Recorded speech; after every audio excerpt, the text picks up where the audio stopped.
Hello, I just want to say hello to everyone. Thank you for taking the time to be with us today. I know that a lot of us are stuck at home, so hopefully this is not too taxing. And with any luck, the majority of you are in pajamas at this point, and that I consider a win.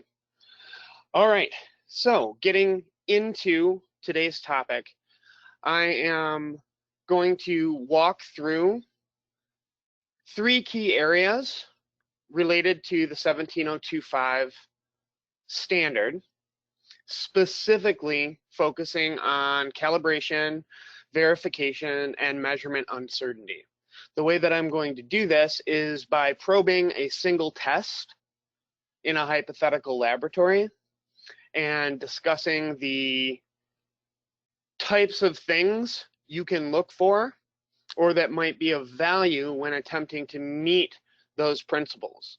And then by really zooming in with a laser focus on a mid-level, technically robust process, the hope would be that after evaluating that single process all the way through against the standard, you can then roll out those findings rapidly to the other processes you have in your laboratories.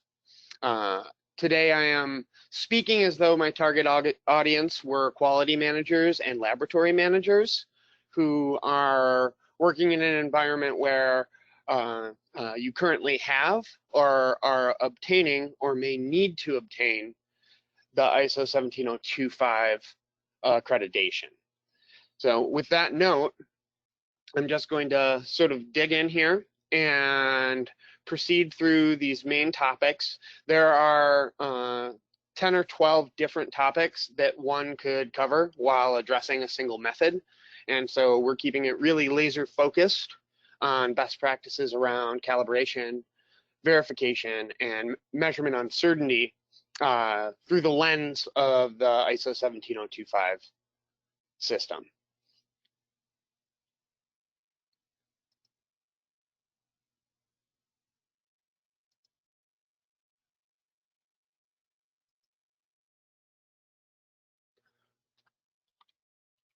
To begin with, digging into verification, right away when you're looking through the standard, there's immediately a definition for verification. The key item here is the term objective evidence that a given item fulfills the specified requirements. So the evidence needs to exist. Typically, that's going to be in the form of documentation and observables. And then it has to fulfill specified requirements. Therefore, unless you have specified requirements, you cannot have verification because objective evidence has to point at those specified requirements. So if you have a method like Cannabis Potency, you need to specify the requirements of what that method can and cannot do, how it will be utilized, and what the accuracy and precision needs to be of those measurements, as well as the range or scope of those measurements. So when you go and you look to perform verification activities, there's a whole slew of ways you could verify your cannabis potency test. The first thing you will need in order to perform routine verification is likely a standard. Best practices include having a high, medium, and low check standard for any analyte that you are going to assess. So for the purposes of this discussion, we are treating the four key analytes as THC, THCA, CBDA, and CBD. When selecting a standard, this is my personal opinion on what the order of preference is. An ISO 17034 material already meets everything that you could want out of a standard. It's going to have measurement uncertainty, it's going to be traceable, and it's going to be manufactured to best practices. If that is not available for the standards you're looking for, then you want an IUPAC or NIST traceable if you're in the US, or some other federal governing body that traces its standards back to IUPAC. Then if that is not available, then I typically look for a 17025 producer that does a full assessment of their measurement uncertainty. If that isn't available, then I move to 17025 operations that provide an uncertainty statement. If that's not available, before I go to other standards, I actually look and see if I have previous PT samples or interlaboratory study samples where there is a consensus value already determined. The disadvantage of this is that it's not a pristine matrix. The advantage of this is that you know this sample well. Other groups have worked with it. The group that put together the PT study or the ILS is likely to have a really good handle on what was in that material to begin with. Then after that, I look for a reputable distributor that can provide an uncertainty statement, even if they can't provide traceability. Then after that is Wild West, like we made it ourselves type of Wild West. And that is infinitely better than nothing. And the reason you want that high, medium, and low check standard for a test like this is because very rarely is the accuracy at the top of your scope the same as the accuracy at the bottom of your scope. And in your attempts to verify performance all throughout your scope, it's a good idea to have something that rests right near your reporting limit and right near the top of your reporting limit, reporting range. I've provided here an example of what a person might put into an SOP, declaring how they would use these check standards in order to have routine continuous verification of process. Here in this example, I'm saying that every 20 samples or once per batch, we're going to throw one of these quality control check standards into our batches. We then state what we're going to do with that. In this instance, the action level is 5% relative to the known values, causes a conversation to occur. And the action limit of outside of 10% relative would constitute a batch failure. And these types of triggers right in your documentation give you a huge advantage when you have to explain what your thinking is, what the rationale was, when you want to show that you are specifying requirements, then it also allows you to provide that objective evidence. Another possible verification is to do a QCS or laboratory control sample where you've got similar matrices. So this is not a pristine matrix, but rather something made with a known material, probably by your lab, possibly by a vendor. And the advantage of a QCS over a check standard is that a QCS or an LCS, laboratory control sample, you have similar matrices. So interferences are going to be similar. You're going to have similar backgrounds. And again, this goes towards providing some objective evidence. So here in this example that I've provided is one way that you might utilize a QCS in your system, showing again what the specified requirements are. You'll notice that the banding for action is broader here.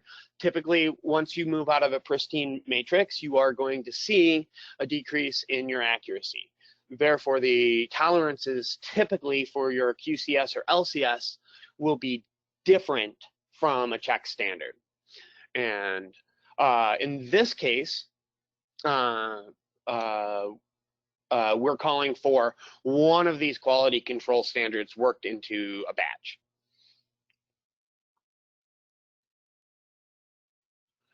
Another possible way to verify for cannabis potency is to do duplicate analysis. So this will provide you with repeatability of live samples. I know that for those of you coming from the environmental world, repeatability is not the primary watchword, although there are duplicate analysis in those environments. But duplicate analysis will show you, give you the sense of the in-batch variation of your process, and that contributes to the overall measurement uncertainty, and is typically the repeatability is a component of your accuracy statement for your laboratory for this analysis. So in this instance, I've stated that you could potentially work a duplicate analysis into the front end or the back end of your batch. I tend to do it at the front end. So here I call out the first live sample. And then look at the relative percent differences between them. Generate some action limits based on your knowledge of the instrument, the capability of your lab, the needs of the customer, and any studies you've done to qualify the instrument or the process. And again, have trigger limits. So it shows that you have specifications, you have objective evidence that you're performing within those specifications, and you have some sort of action threshold. Another way to verify a process is to do in-batch calibration checks. So typically that's just going to be reanalysis of something that was utilized in your calibration curve. For the most robust systems, you're alternating from high to low to middle for those standards so that you can build up your confidence in those ranges for each of your analytes. So in this instance, I've provided an example that says, before you get to live samples, check that calibration after you've calibrated. Typically, I like processes that have bracketing, where you are continually checking your calibration with a method like the routine way in which people are handling their potency. This is HPLC with a UV detector. It's about as middle of the road as you get, and you don't see much variation in UV signal or drift like you may with something like electrochemical or a thermochemical detector. So here I propose that we bracket every 10 samples, so that we can show that we have objective evidence that we're meeting our requirements in terms of our calibration remaining valid. And since everything keys off of the calibration, these are typically the easiest ones to hit because you just measured it and you know your machine separates your calibration materials well, and you know that your solvent selections and your gradients are working well. So this is typically easy to hit, but if you don't have it there, then you don't have evidence that the system is functioning to the requirements. Another possibility is to do a laboratory blank, where you take some DI water or oil, if that is appropriate, and you run it through all of the preps. This is a way to show that your process inputs to your analytical method are consistent and are not contaminating. You're not unintentionally spiking your materials. And so again, provide a statement here that organization might be able to use in order to show that they have some requirements for purity of preparation. And in a way, this is an easy way to probe your laboratory hygiene on a routine basis. All right, so if I were to implement all of those various ongoing verification components into my batches, let's assume that we typically do 40 measurements on a day, or when we set up the machine in the auto sampler, we do that overnight. No matter what, you would have the opportunity to calibrate. So really, you would typically be talking about, with no QC, no quality control, nothing there to verify, you'd be talking about 45 injections. So with these put in, you're up to 54 injections. Now, depending on the capacity in your laboratory, it may not be feasible to have this level of verification in every run. But especially for like an overnight run or something that gets set up during the day and the data will be analyzed the next day, the extra burden of 9 additional injections should not be too much for an organization to weather. So, if you wanted to see how this impacts actual production, this gives you a sense of it. In addition to that, if your basis for retention of calibration on this method or any other method is the calibration verifications, by this bracketing, something could go wrong with your calibration out here at 31 to 40, but you don't lose your whole run because your calibration was good up to, say, injection 43, but by the time you got to 54, or you had drifted outside of range. And this is really typical in TCD systems where you've got really long or pyrolysis type GC. But again, with UV, not so much. Typically that calibration is going to hold. However, changes to your solvent over time, or if you've got pumps that aren't doing as well, sometimes the failures as you go along aren't detector driven at all. Another set of things in the standard that really drives home the things that are necessary for verification is in section 6 and 7. So one of the first things that the standard calls for you to address is authorizing.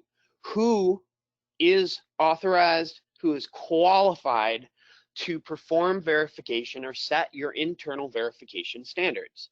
I can't tell you that.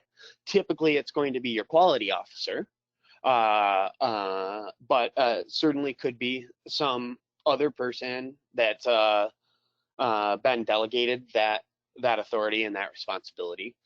In addition to that, when you bring in a new piece of equipment, a new process, before you turn that on, you have to have evidence of verification. So not all verifications are validations, and we are not talking about validations today, but some sort of study within the scope should be performed in order to show that your equipment is capable of meeting the requirements that you have set forward in your SOP or in your quality management system. The last is indicating when you inject this method in, and before you introduce it, before you send out live data, you have to have the records, so shall be retained. You have to have the records to evidence that you've performed verification appropriately. If you haven't done that for this method or any other, then it might be appropriate the next time you do PM to take it offline for an extra day, perform your verification study, and confirm that this system should be in your lab. So some of the easy to objectively assess practices we've gone over, so just in review. So ongoing, regularly assessed statistical process control or statistical quality control program, drawing on things like your QCS and your ICV and your CCV data, a statement of verification and ongoing verification practices. So something like a separate SOP for how your laboratory verifies an analytical method, and then the resulting evidence from executing around those practices. triggers. So we want things to be actionable, and we want to know when to act. And you want your analysts to know when to act, because analysts don't do well with ambiguity. So triggers for check with manager or see the subject matter expert, and triggers for stop will generate and resulting evidence that you are practicing what you have said you would practice. Another easy way to provide objective evidence of these activities is to look at well-established groups that provide guidance on ongoing verification programs. So ASTM, AOAC, the FDA, GLP, some of the CFR stuff that's rolling out, especially with the last wave of EPA performance-based things, has some pretty good guidance on what ongoing performance verification should look like. So rolling over to calibration. So calibration, the act itself, is the thing that positions you to be able to verify. Section 6 points towards access to the right things, and this includes measurement standards. So this goes back to the same standard that I had pointed to for verification standards. There's no reason why those same standard basis, the same companies you're working with, maybe different lots, but you can't use those check standards also as your calibration standards.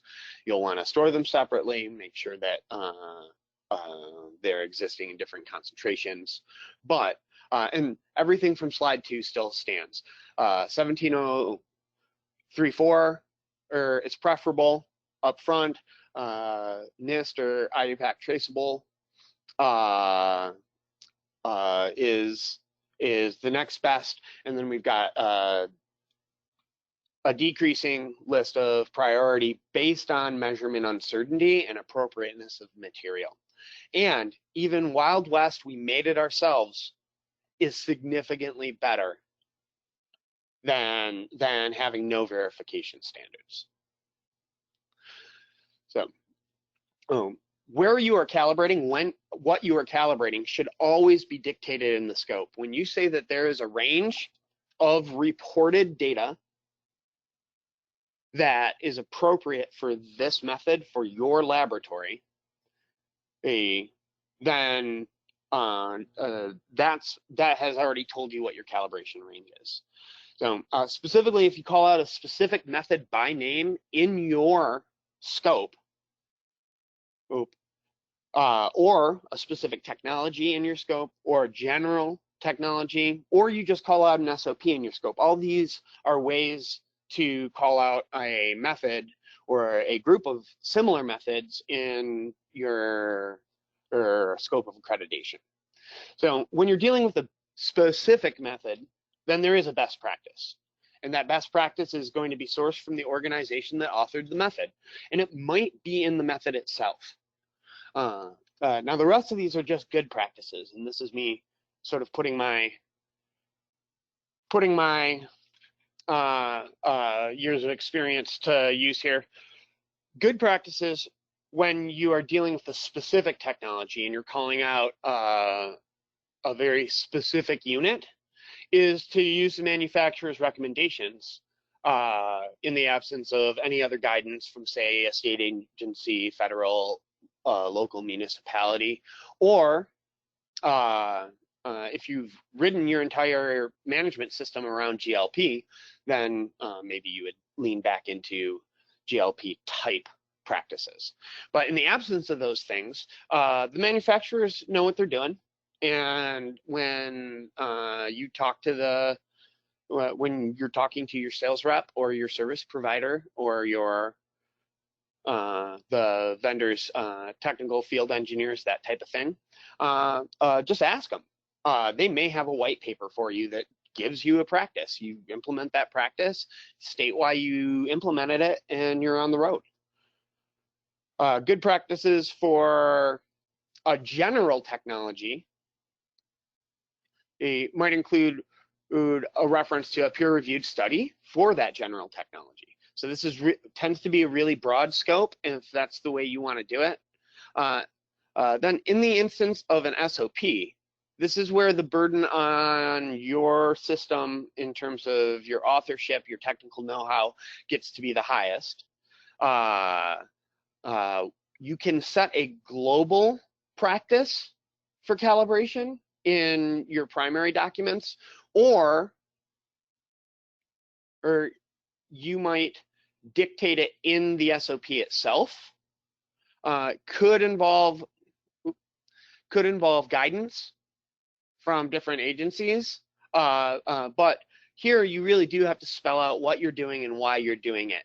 In these first three instances, that's a somewhat lesser burden, especially if it's a specific method where you can just say the authoring body says to do X.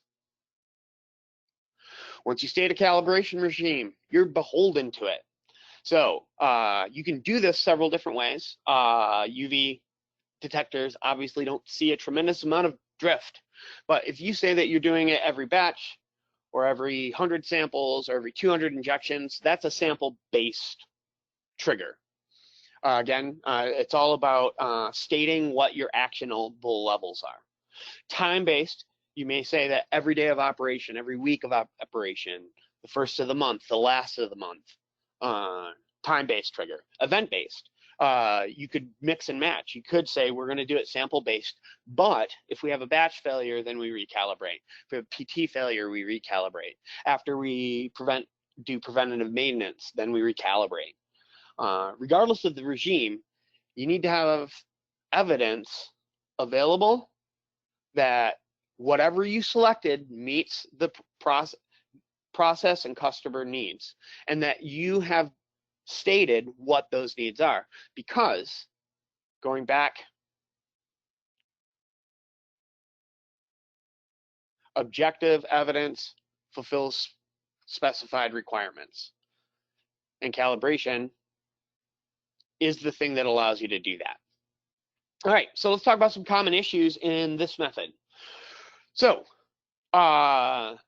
recognize from your multi-point calibration curves that the easiest way to find contributors to your measurement uncertainty comes right from your curve. So once you draw that straight line, even if your R squared makes you super happy, once you've drawn that straight line, and that line, by its very nature of being closest fit, introduces bias already, so that no matter what, if you hit exactly, let's say the 50 milligrams per liter, if you hit that and ran it again and again and again, it's going to consistently have a high bias because the calibration line you drew has bias in it. And so it's worth looking at these regressions and seeing how much bias you're seeing. And this is particularly true when you've got these low guys that are always coming in a little high, the lower concentrations always coming in a little high, because a small shift off that line at those lower concentrations is a much larger percentage bias. And so I've seen laboratories, I've seen systems where they were building, 10% bias into their low end reporting, and for some presence absence types tests, but if 10% bias is pretty hard bias to overcome. All right, another thing to look out for is if you have truly well put together calibration standards, then for every analyte, the noise about the line, your fit line, should be random. However, what I see routinely is that there will be some concentrations, because they're doing serial dilutions and their pipetting skills are not good enough. You get calibration standards where everything is high or everything is low, and that's a dilution issue. And so if you're seeing that, it means, first off, these won't be good calibration check standards. Second off, it means that there's more fundamental issues than just what's happening at the detector here. Another is insufficient range. The customers want a certain range. The method states another range. And basically, whatever the scope is you're claiming, the range that your method can report, that's the range over which you must calibrate.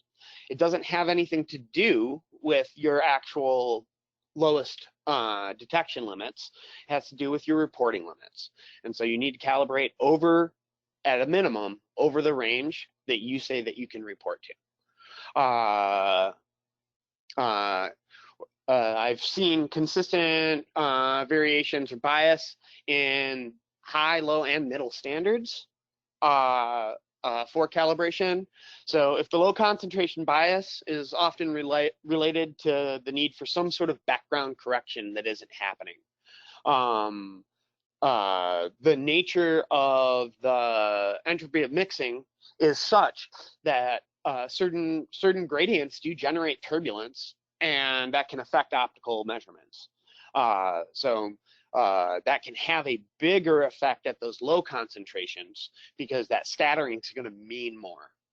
At high concentration, sometimes, especially in like fluorescence detection, and you can see a bias because the detector is saturating. And, you know, obviously for anyone out there that's doing mass spec method of this, you've certainly at some point blasted your detector and said, oh, that's not going to work.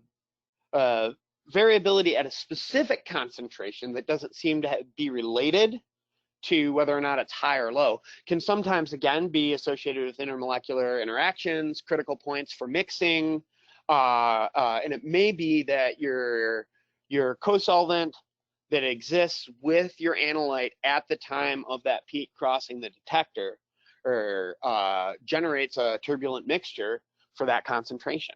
So it may be worth going and looking at your solvents. Manual integrations of any sort are a no-go on calibration. All of our modern machines, nobody's running around out there with 1960s special LCE. Even, you know, in the 80s, the software that came out of there still had automated integration. So if people are manually integrating, then that means that there is not regularity. And since your calibration is the yardstick by which you measure everything else, you need to be integrating all of your peaks the same way every single time. And if you can't do that, if your software can't find your peaks, that means that you've got to play with your settings, your rates, your ratios, column. Your automation might be mucking with things. And a good practice might be to say, hey, if we can't integrate peaks, we got to do PM. We're going to change out our column. We're going to change out our solvents. We're going to run a quick like 3-injection repeatability study, that type of thing. Again, triggerable things that you can call out in your documentation and then show objective evidence that when those triggers are hit, you take the actions. Might be appropriate to, instead of having PM, have non-integration as the same as the verification standard. Say, hey, if we miss it, that's when you talk to the lab manager. Or if you have to manually integrate, then that can trigger a stop or a flag event.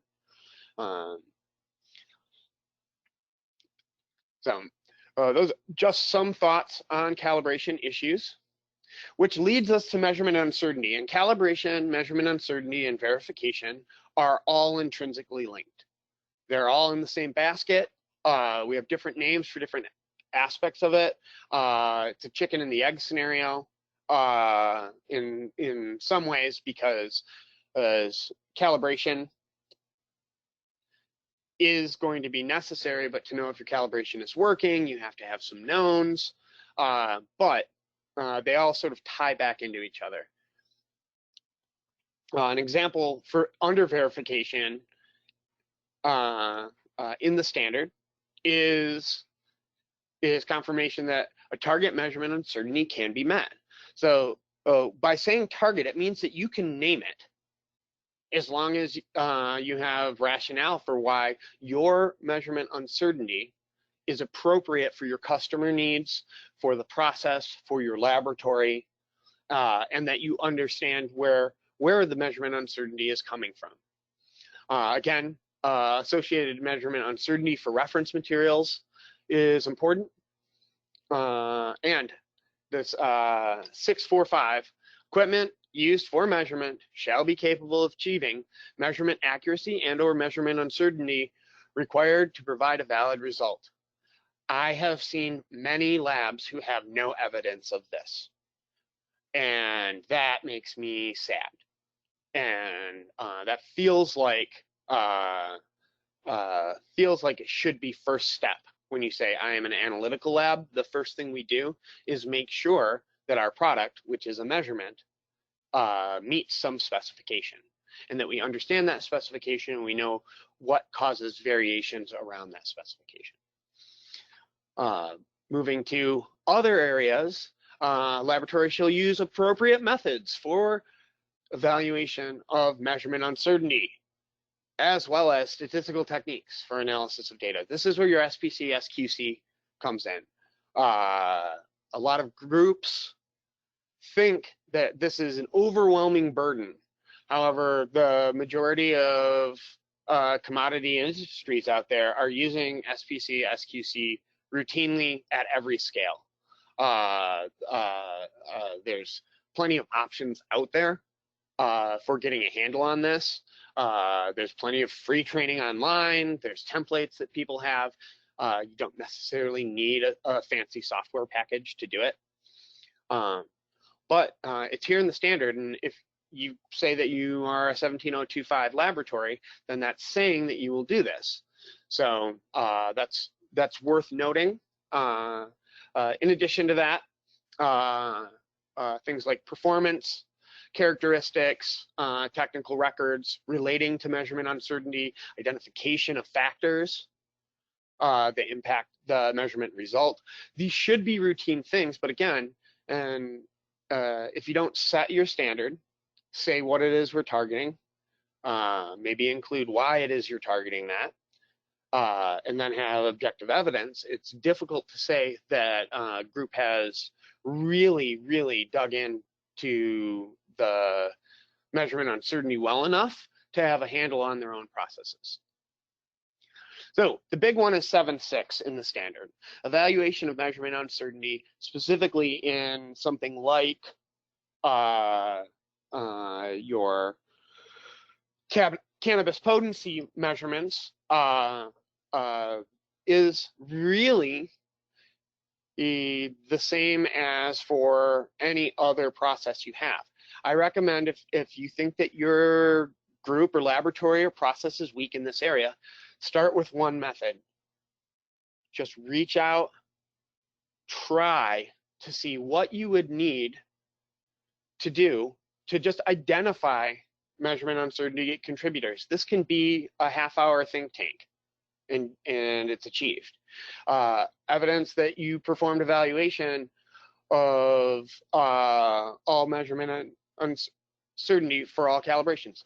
So evaluation for calibration, specifically calibrations that come from outside your lab, is looking at the paperwork. If you sign, initial, date it, compare it to what your standard is internally in your own lab, you're done. And objective evidence that you have performed evaluation of all measurement uncertainty for all tests. So this is the big one.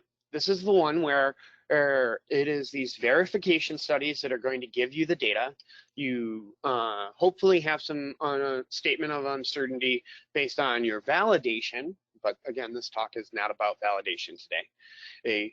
That allows you to show clearly that for your cannabis potency, you have evaluated your measurement uncertainty. So I'm going to give you some examples here because I like examples. So examples of that you could have in a SOP or in a governing document like your QMS, or any SOP or documentation that states how you are going to interact with measurement uncertainty, how you are going to interact with the verification process. So this first one is a living and robust measurement uncertainty statement. And it's an accuracy statement for the test. It's something you could give to a customer when they ask, what is the uncertainty of this method? And you could say, hey, well, we're using a 95% threshold. We're using 1.96 standard deviations for the last 20 sample-like quality control standards that have gone through. That number is this today. Or you could say that we update it monthly or every 6 months or every year. But there's some key items here. You want to say where you get your accuracy from. You want to say what your banding is and what your methodology is for expressing that banding. You want to explain the calculation if appropriate. You need to explain the units. In addition to that, you want to be able to clearly have a one-sentence capstone statement of this is it. Another example would be a static measurement uncertainty statement. So this would be where you did a verification study for the express purpose of generating a measurement uncertainty statement. Typically, you'd attach that as an appendix, or you would have some place where that is stored and available as evidence for your customers, for your employees, for yourself, and for your accrediting bodies. You want to state how you did that study. You do not have to reproduce the study in the text, but state how you did it. Make clear statements about how you assessed it.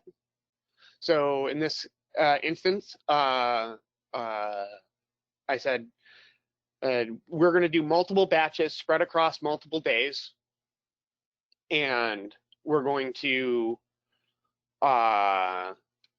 put those together to look at our in-batch variation versus our between-batch variation.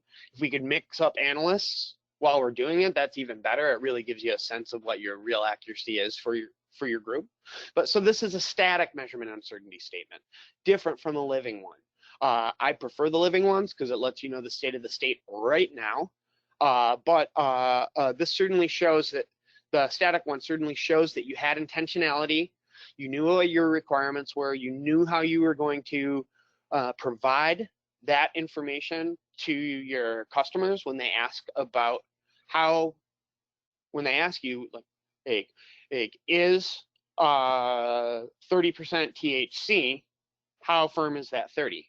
And you can come back and say, well, according to our QCS, the 95% chance, the 95 confidence band says that 30 is going to either be 29.5 to 30.5. Another example of a method-dependent measurement uncertainty statement is when the method itself calls out things like in ASTM, they have R&R, the reproducibility and repeatability, or you could be calling out a specific SOP that applies to all things. Another is from a professional body. If accuracy determination is coming from the authors of the method that you're using and you want to use their guide, then that's a very easy, I mean, you still have to do the math and you still have to do whatever the guide says, but it does ease up on how robust your actual writing skills need to be around this. So the worst state to be in when it comes to assessing your own measurement uncertainty is we didn't do it because we didn't understand it, or we are just confident. The very bad state is here are our PT results. PT results are not indicators of measurement uncertainty. They're indicators of performance against the industry. Bad state is, well, we did analysis at install, so here's our numbers. Sort of the middle of the road is you've got summary statistics on a QC sample. Even better, though, is if you've actually got your SBC charts rolling and you've got records of reviewing those charts routinely. An even better state is where you've got records of identifying the contributors. You've got all the stuff from above. In addition to that, you've got records of periodic measurement uncertainty studies if it is not a live measurement uncertainty. And then the best state is we've got the contributors, we've got all of our stats, we've got our SPC, we've got our records that we reviewed that SPC. Here's our records for periodic measurement uncertainty studies, documentation of the measurement uncertainty for our standards, and some type of statistically based estimate for your measurement system, your measurement system's measurement uncertainty. So capstone, last thing I'm going to talk about right now before I go to the questions. And if you have any questions that you have not already put into the question box, please do so, and I'll try to address them in the order that they're there, or cluster them up if they all seem to be about the same. So the capstone, though, is the idea of response to deviation. And talking about how you respond to deviations is a moot point if you do not have good verification practices, a knowledge of what your noise is in the system, your measurement uncertainty, and you aren't confident in your calibration. If you call out a deviation response plan, you can't deviate from an unknown process. And if you don't have your measurement uncertainty done, you don't have your verification done that your process is performing to your own specifications, your customer specifications, the industry specifications, the state specifications, then it's very difficult to say we're responding to a deviation, because without that knowledge, you're kind of responding to noise. So here's a possible call out that covers that who, what, when, why type of thing is saying, hey, deviations are called out, the actions for them exist in the SOP. In addition to that, we trust our experts. If they say something is weird, then we can call that a deviation or a potential deviation and take those same actions. I personally like to be in an environment where my analysts have the go-ahead to stop any process for any reason if they think that there is a potential threat to data integrity.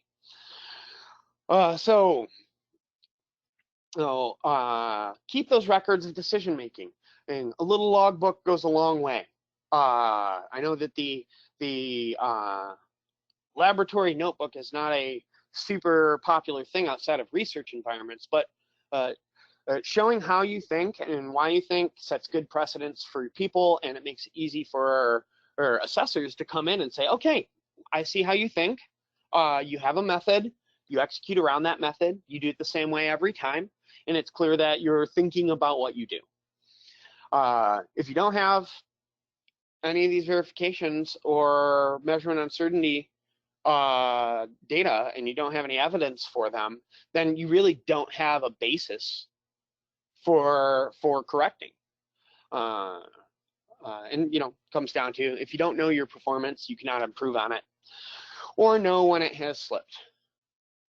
I saved the introduction for the end. My name is Jeff Raymond. I've been measuring things for 20 years. The majority of my publications are in the areas of measurement science, sort of from a physical chemist perspective, but I work a lot with bio folks and synthetic chemists. I think that's it for me. So I'm going to roll into these questions here. So I've got a question. It says, is it overkill to evaluate measurement uncertainty during method validation and using that as a static threshold while also using a living MU statement to give up-to-date MU calculations. So I would say that it is not overkill. What you really have to foundationally ask yourself is what we're doing for measurement uncertainty satisfactory, going to be satisfactory for our customers? Is it going to be satisfactory for our various governing bodies that are going to come in and look at us? If I had to go to court, would I feel comfortable with what I have on hand? Those are the things to ask for. So the thing you're describing right there is a thing that I've done routinely when working in fuels and environmental industries, as well as some pharmaceutical. I may not do a full massive measurement uncertainty, but I might say, collect up all the data that is fired during that initial validation and during the install, put that together and assess it in some way that lets me say something about relative standard deviations or relative percent variations, either at a specific concentration, normalized to a specific concentration, or across all concentrations. But I don't think it's overkill. I don't think it's necessary for all customer bases. It depends on your state, depends on how needy your customers are, because often your customers in this industry are relying on you to be their technical experts. And your ability to come back and say, this is our measurement uncertainty, and we're pretty confident with the number we just gave you. There were no deviations on all of these in that batch. For example, going back, being able to say there were 9 quality checks within the batch. All of them met our uncertainty standards in terms of variation from the known. Those are strong statements, especially when a customer comes back and says, somebody else got a different number. I don't see any more questions coming up right now. So I just want to thank everyone for taking some time this afternoon or morning if you're on the West Coast, or some other time if you're elsewhere in the world. Hopefully this was helpful in terms of how you can just pick one thing, go in on that. It's really overwhelming to try to roll out these types of changes across an entire laboratory all in one go. And so I recommend picking a key one that the customers care about, get that right first.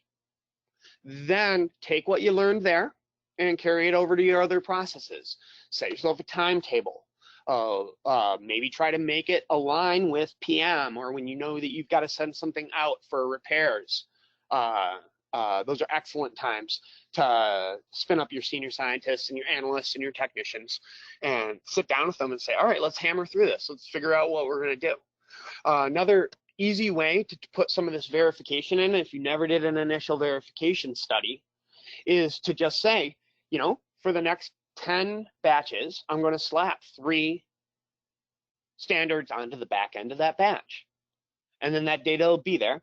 And then I'm going to promise to come back to it in a week. The quality officer is going to sit down, maybe do like a working pizza lunch, and we all just dive in on it and get it knocked out, and now we have it.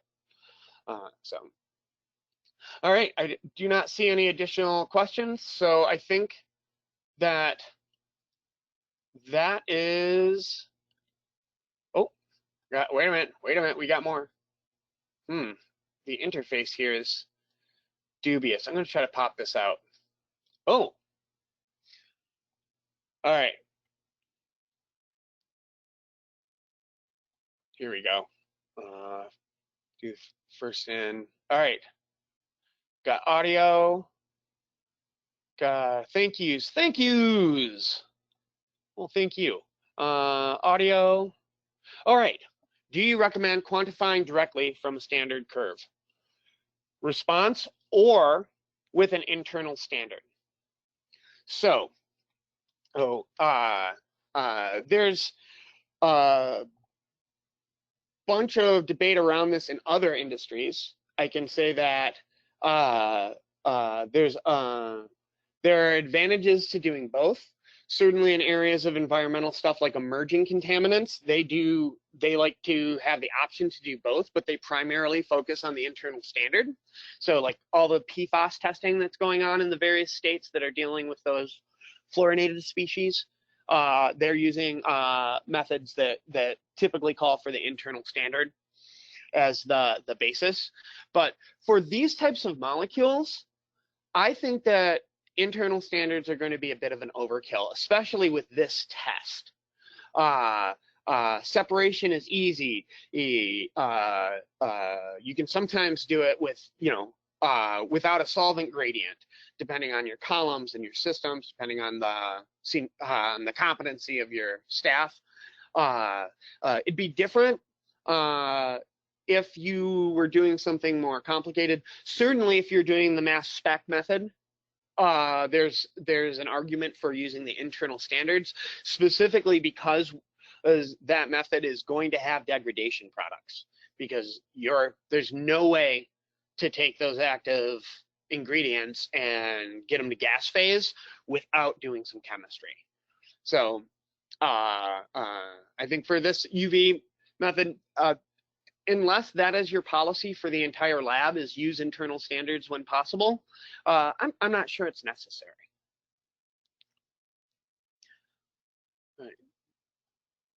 All right.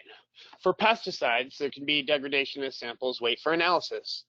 Can affect the timing of the quality control samples. That's true. That's true. We're not dealing with pesticides here today, but you could say that same thing about pesticides and herbicides in an environmental when you're dealing with things like soils, leachates. Those things do show up. So one of the easiest ways to avoid that degradation is to have regular work into your workflow, the regular production of the QCSs. That means ampuling things off, making sure that your quality control samples have as few possible reactive things. Storage is key. I've seen QCSs stored in a cardboard box over top of the machine that was analyzing them. No light protection, no heat, no air. I mean, just. So that right there is I think it's gonna dial into the hygiene. And you have the option too, instead of just assuming the shelf life, do a shelf life study of whatever it is you're going to be using for any analyte. Do a shelf life study. Say, all right, we're going to do some sacrificial stuff, and we're going to use up, especially if something's about to expire. That's a perfect time to do an aging study. Do you have any recommendations for reading research that could help build a good system for sampling, testing, and reporting of these results? So, I come from a much more engineering focused background, and I like the ASTM way of thinking when it comes to building systems. That tends not to be very ambiguous, tends to be lockstep. It's a bit wordy, and sometimes you'll look and you say, this is too cumbersome. But any of so I think it could be wrong, but I think it's ASTM D 6199. That's where they've got their verification, QCS, SPC, SQC type of stuff going on. So that is, I like those standards. I think that they're really tight, really easy to work with. In addition to that, though, if you want something cheap and easy, go directly to the CFR. The CFR has environmental GLP, and they have, obviously the FDA GLP, but those are reasonable sources to dig into and look at when you're trying to structure the system. You look and say, all right, what are their components? All right, what are these components supposed to do? Can we put those components into place? Are they going to do what they say that they're going to do? Are they going to achieve the outcomes we're looking for? Looking here. Oh.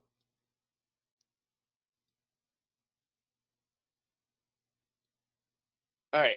What is the average amount of time it takes a lab to do calibration, verification, and MU for a potency test? Okay, so this is the type of stuff that I consult on all day. So I'm going to give you a freebie. A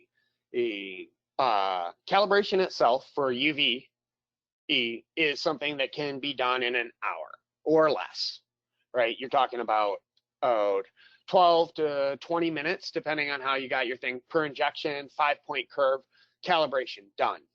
To do a verification study, typically you want to account for two different things: your in-batch variability and your between-batch variability. So typically, I like my verification studies to have at least an N of 7 in each, similar to the same reason why the math for doing MDLs and environmental work, even though I do not care much for MDLs, it's not great math. But the 3 days, 7 injections each day, boom, boom, boom, boom, boom. Throw a couple blanks on at the end to make sure that you've got a sense of what your bottom end is. And measurement uncertainty, you can have an initial measurement uncertainty statement right from that. You call it out in your QMS. You say, hey, for our customers, we have told them that the measurement uncertainty for our tests are going to be done by a 21 injection study over 3 days.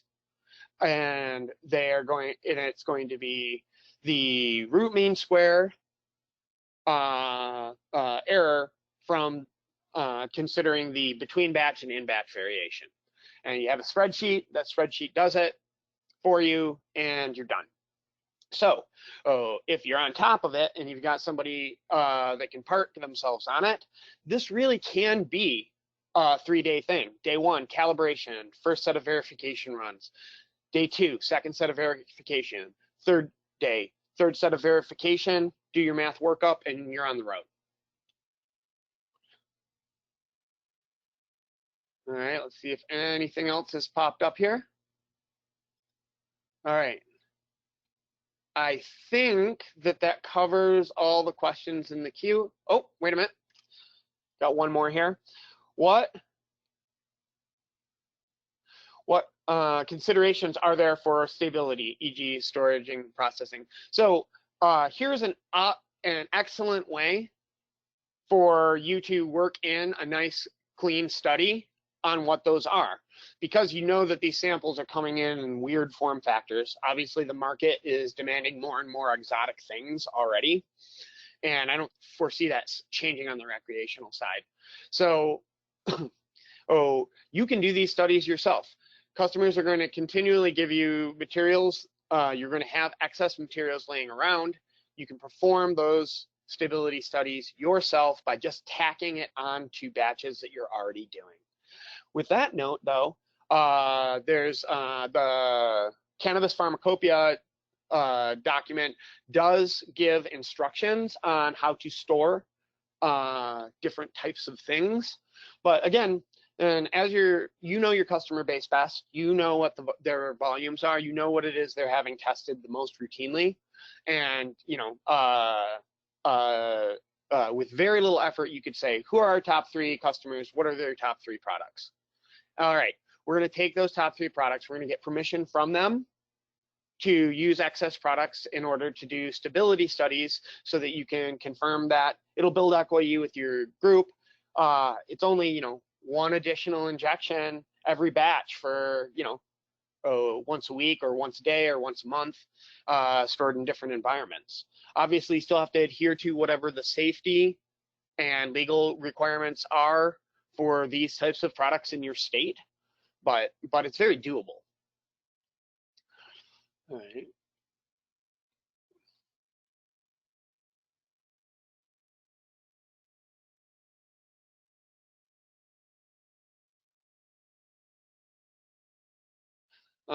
Just a comment about internal references being a good way to ascertain variability. It is, but there is a labor that comes with it. You're adding additional steps to your processes. The qualifications of your staff may not, or your workload may make it unreasonably burdensome. However, if you run into a scenario where you're having trouble troubleshooting something, falling back to internal standards is certainly a great way to go. It's just the complexity of the chemistry here, once you get to that extract, is not as wild as a lot of other markets. And so I'd consider very carefully whether or not investing in those standards, which can be pricey, adding additional steps to your process, which can be time consuming, and whether or not it's a thing that your customers actually want. If your